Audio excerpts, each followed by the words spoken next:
Hi guys, welcome to Empath101. Empath101 is a series of videos that tell you the basic but not limited to definition of the most frequent words you will come across in the spiritual community. If you're coming across this video, you're probably wondering what a soul tie is. Soul tie. That can be good, that can be bad. So let's jump into it. In a spiritual context, soul ties refer to deep, often intense connections between two individuals that transcend typical relationships.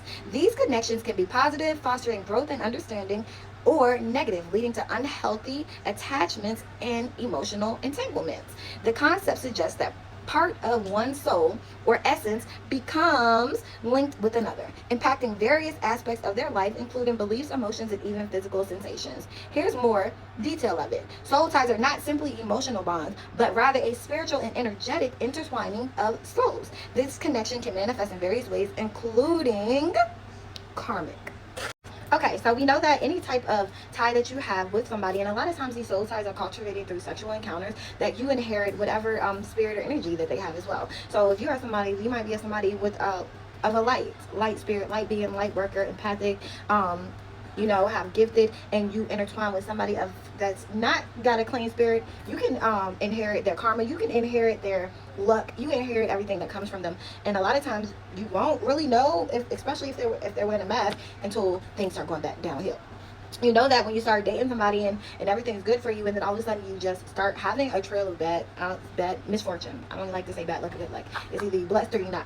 Of misfortune, like the things that usually work out for you stop working out for you. The things that usually grow and are fruitful for you becomes less fruitful, toxic, negative. Just their depression becomes your depression, their weaknesses becomes your weaknesses, also bad habits. So let's jump further into this soul tie.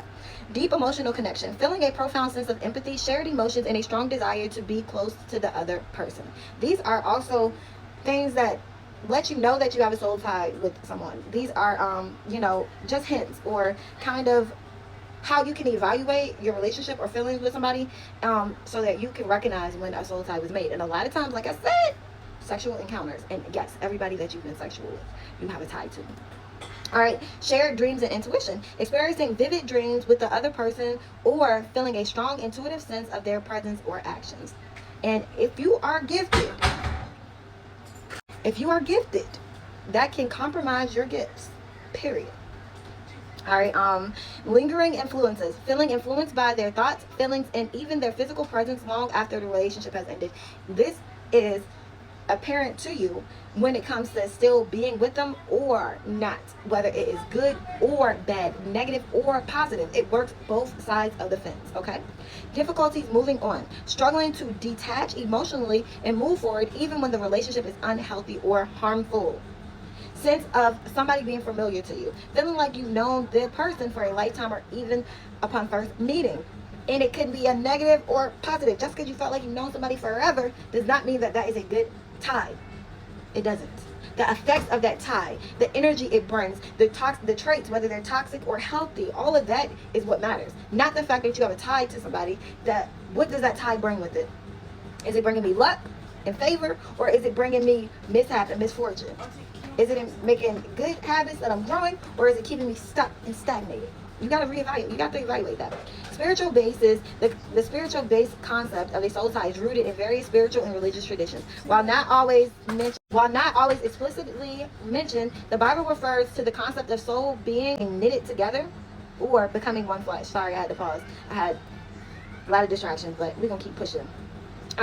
In Hinduism, soulmates are viewed as partners who inspire spiritual awakening and growth. Positive and negative soul ties, as we talked about before, they can be both. You might be seeing 222 in regards to any type of soul ties. You might see that number a lot, which it could be a karmic soul tie or a positive soul tie. Keep that in mind. Okay, positive soul ties, these are characterized by healthy, supportive relationships that foster personal growth and mutual well-being. Negative soul ties, those can lead to unhealthy attachments, codependency, and emotional distress. They can manifest as controlling relationships, abusive relationships, persistent relationships, also manipulative relationships built on toxic traits and toxic habits and toxic shared likes and beliefs. Negativity, or an inability to move on from past hurts, pain, or traumas. Breaking soul ties, in cases where a soul tie is perceived as negative, some spiritual and self-help practices advocate for breaking the tie to regain emotional independence and well-being. Okay?